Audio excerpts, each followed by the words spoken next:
Halo guys, welcome back again to my channel bersama saya Hansen di sini dan seperti biasanya setiap harinya saya akan buatkan video seputar cryptocurrency.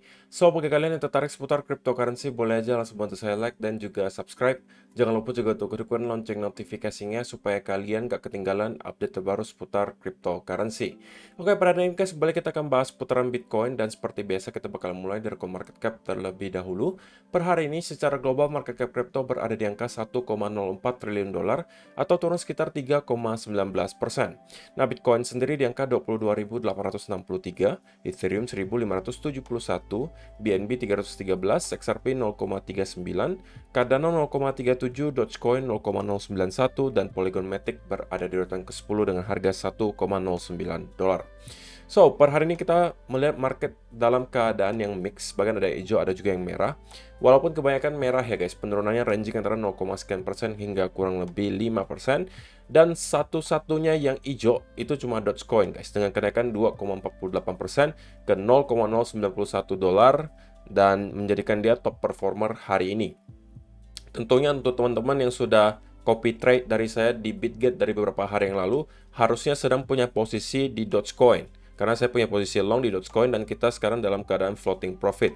Juga ada BNB yang masih ada posisinya dan sementara juga syukurnya dalam keadaan profit. So, itu adalah outlook sementara dari beberapa top coin yang ada. Sekarang kita masuk dulu ke beberapa berita dan data terbaru hari ini.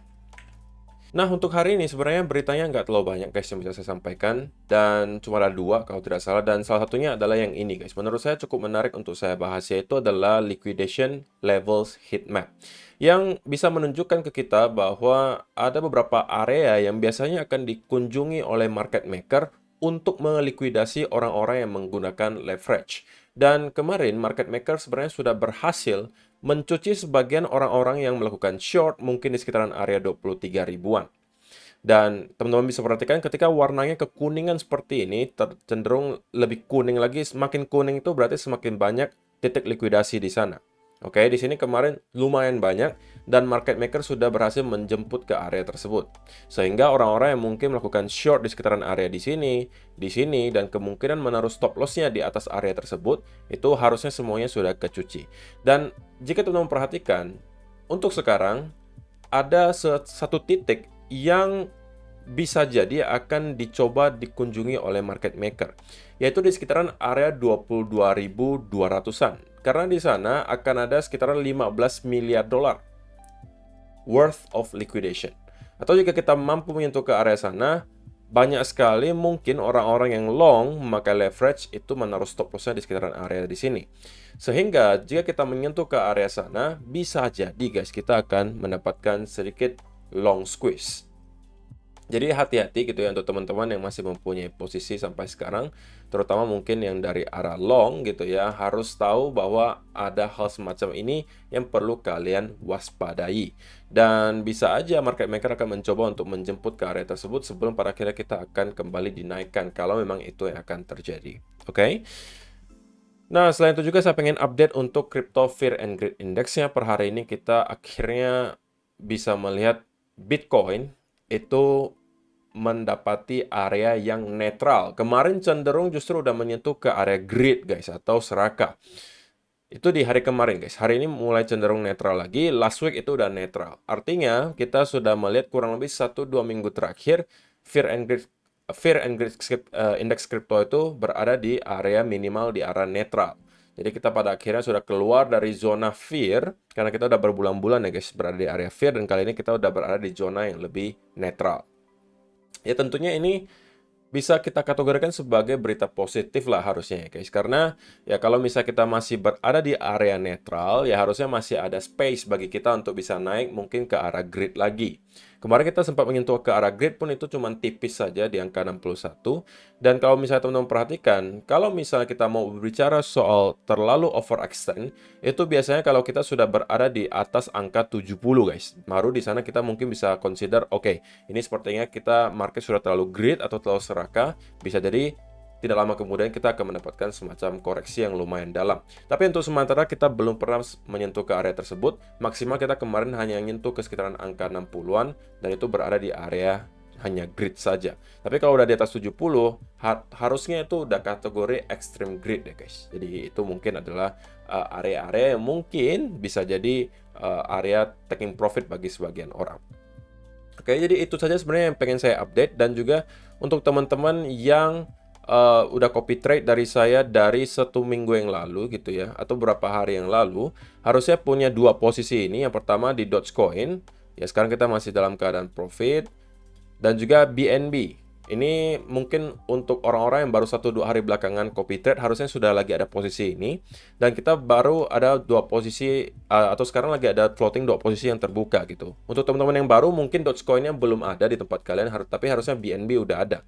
Dan kemarin saya cek, udah ada total kurang lebih 15 atau 16 orang yang sudah copy trade.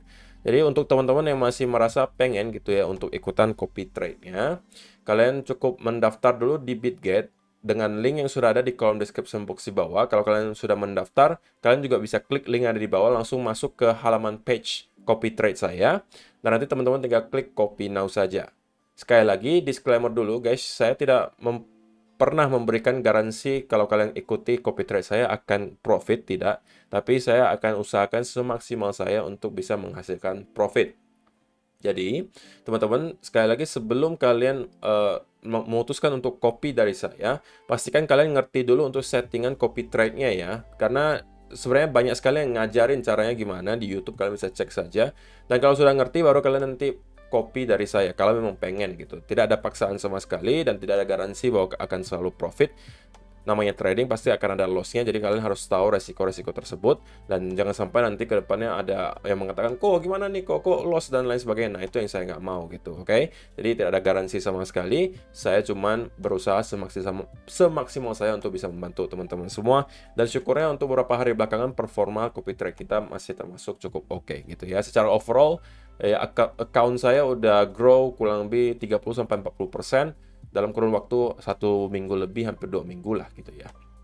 Oke, so kalau misalnya tertarik copy trade, langsung aja klik link yang ada di kolom description box di bawah. Link pertama itu khusus di Bitget gitu ya. Kalian yang belum daftar bisa pakai link itu, daftar dulu, kemudian langsung masuk ke halaman copy trade saya. Yang juga udah daftar dan punya akun Bitget juga bisa langsung klik link tersebut untuk masuk ke halaman page copy trade saya. Kalau yang udah punya account Bitget dan mau langsung search di handphone, itu kalian cukup search saja di copy trade, kemudian nama saya Hansen spasi Lo, nanti akan ketemu dengan account copy trade saya. Itu aja, oke? Nah, sekarang kita masuk ke chartnya Bitcoin, guys. Dan saya pengen mulai dari monthly chart hari ini. Kenapa? Karena kita sudah di tanggal 31 Januari, otomatis kita sudah mendekati closing monthly candle. Dan berita positifnya adalah bahwa kita mendapatkan closing monthly candle paling besar sejak bulan Oktober 2021. Kita mendapatkan candle hijau terbesar, candle monthly hijau terbesar sejak tahun 2021 bulan Oktober di sini. Oke, dimana kalau teman-teman perhatikan itu kita mengalami kenaikan dari awal bulan ya guys. Ini roughly 38%. Oke, dan jika teman-teman zoom out dan melihat setiap kali kalau monthly candle itu closing dan kita hijau lebih dari 30%, biasanya di bulan depan kita akan kembali membuat higher high baru. Buktinya mana? Buktinya misalnya, contohnya di sini, ini juga di atas 30%. Dan kita sempat membuat higher high baru, kalau teman-teman perhatikan. Yang di sini juga kurang lebih 30%, kita membuat higher high baru. Di sini juga kurang lebih 30%, di sini juga 30%, kita membuat higher high, gitu kan?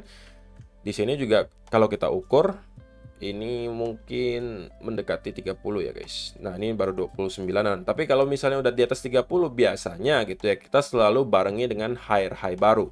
Artinya, kalau misalnya kita memang closing dalam keadaan seperti ini, kalian juga bisa cek di cycle-cycle sebelumnya guys. Kalau kita udah mendapatkan ada sebuah candle monthly, udah naik di atas 30% dalam satu candle, biasanya diikuti akan membuat higher high di bulan berikutnya.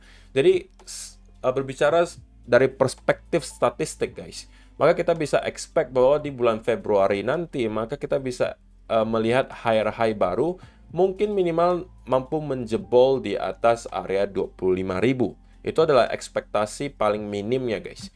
Kalau saya sih tentunya beranggapannya idealnya kita akan menyentuh ke sekitaran area 28 sampai 30.000 karena tentunya di sana merupakan area major resistance. Oke, jadi itu yang sedang terjadi di monthly chart dan untuk sementara terlihat cukup oke. Kita tinggal menunggu mungkin belasan jam lagi atau mungkin 20-an jam lagi sebelum pada akhirnya monthly candle akan close dan harusnya kita akan bisa melihat satu monthly candle yang berwarna hijau naik kurang lebih di atas 30%. Oke, jadi itu adalah sebuah berita positif bagi saya secara statistik. Nah, sekarang kalau kita berbicara soal time frame yang lebih kecil, misalnya di daily chart, maka kita bisa ketemu dengan satu berita negatif. Kalau misalnya tadi positif, kali ini ada berita negatifnya. Kenapa? Di daily chart kita membuat sebuah candlestick pattern bernama bearish engulfing. Ya, secara teori harusnya merupakan candlestick yang bearish. Gitu ya. Tetapi perlu teman-teman ingat bahwa kita membuat bearish engulfing tapi tidak berhasil close di bawah area support kita di sini.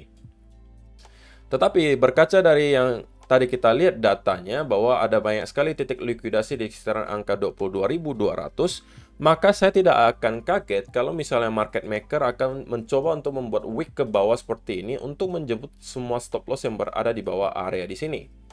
Oke, sebelum pada akhirnya kita akan lihat lagi price actionnya seperti apa. Atau kalau misalnya ternyata kita hanya membuat fake out seperti dan kemudian secepatnya closing lagi di atas area tersebut, menurut saya ini adalah sebuah berita yang sangat positif dan harusnya kita akan kembali untuk start rally lagi dan menuju ke higher high yang baru. Tetapi untuk sementara guys, saya pribadi tentunya tidak akan melakukan apapun terlebih dahulu. Kemarin kita sempat mencoba untuk mencari setup dan menunggu setup untuk short. Saya sudah sampaikan juga ini di video kemarin, kalau ternyata kita mampu untuk kembali ngeretest ke area trendline di sini. Tetapi apa mau dikata, market tidak berkehendak dan tidak memberikan kita setup untuk masuk short dari arah sini dan sudah terlanjur sell off. Oke, jadi ini namanya bukan rezeki, tapi at least analisa atau ekspektasi kita sudah benar gitu ya. Artinya kita mendapatkan ada koreksi karena adanya indikasi apa kemarin bearish divergence di 4-hour chart maupun 1-hour chart. Jadi itu adalah indikasi yang menunjukkan bahwa bullish momentum sudah berkurang dan harusnya kita akan mendapatkan semacam koreksi. Dan pertanyaannya sekarang apakah koreksinya sudah cukup gitu ya? Untuk sementara saya belum bisa memastikan bahwa koreksi kita sudah cukup gitu ya. Dan kita belum mendapatkan ada bukti atau signifikan juga bahwa bull sudah kembali memegang kendali. Karena pergerakan yang kita lihat di sini menurunnya itu cukup impulsif guys. Oke, dan kalau misalnya saya mau mencari long setup pun mungkin tidak akan di sini guys. Tetapi kalau misalnya kita mampu membuat satu hal yang tadi saya sebutkan, seperti kita membuat wick ke bawah seperti ini dan kemudian kembali closing di atas. Nah, ini mungkin baru bisa saya kembali jadikan sebagai setup untuk lakukan long. Karena bisa jadi pada saat itu kita akan ketemu dengan pattern yang namanya inverse head and shoulder. Nah, ini bisa saya manfaatkan gitu guys. Dan dari sini harusnya risk and reward-nya bakalan lebih baik. Tapi kalau saya long dari sini, bukannya tidak boleh ya guys. Tapi bagi saya setup-nya belum ada gitu loh. Dan saya masih merasa harusnya market maker bakalan mencoba untuk melikuidasi orang-orang yang berada di bawah di sini. Oke. Jadi untuk sementara secara short term gitu ya, saya expect akan ada semacam konsolidasi lebih panjang dari sini, cenderung bearish gitu ya. Mungkin semacam ini yang kita lihat beberapa hari berikutnya. Baru mungkin nanti akan diputuskan lagi ketika kita sudah melihat event seperti FOMC, Fed Interest Rate Decision, dan juga Unemployment Rate, dan juga NFP dari Amerika Serikat, dan akan menentukan sentimen market berikutnya seperti apa. Tapi untuk short term gitu ya, saya masih cenderung skeptis terhadap pergerakan Bitcoin. Artinya saya masih merasa harusnya market maker akan mencoba untuk membuat drop lagi ke bawah sini. Kalaupun tidak gitu ya, kalaupun misalnya kita akan langsung reverse lagi dari sini, maka yang bisa saya lakukan adalah mungkin menunggu semacam V-shape recovery. Kemudian kalau misalnya ternyata ada dikasih bullish continuation pattern, ini mungkin bisa saya manfaatkan untuk masuk. Tapi selain itu, selain ini dan juga selain yang satunya tadi saya sebutkan bahwa kita membuat wick ke bawah dan kemudian mungkin membentuk semacam inverse head and shoulder, maka sebelum kedua senario tersebut terjadi, saya mungkin tidak akan mencari peluang untuk long. Sedangkan peluang untuk short saya juga pikir ini tidak bijak kalian lakukan sekarang. Kenapa? Karena kita berada di area support. Kemarin tuh menurut saya itu lebih worth it kalau ternyata kita mampu meretas ke area di sini, tapi kenyataannya tidak dikasih. Ya sudah, berarti kita lewatkan dulu peluang untuk shortnya, dan kali ini saya pribadi masih cenderung fokus untuk mencari peluang untuk long. Gitu ya. Jadi saya rasa itu aja sih yang perlu saya sampaikan untuk video hari ini guys. Terima kasih yang sudah menonton sampai selesai. See you in the next video. Bye-bye.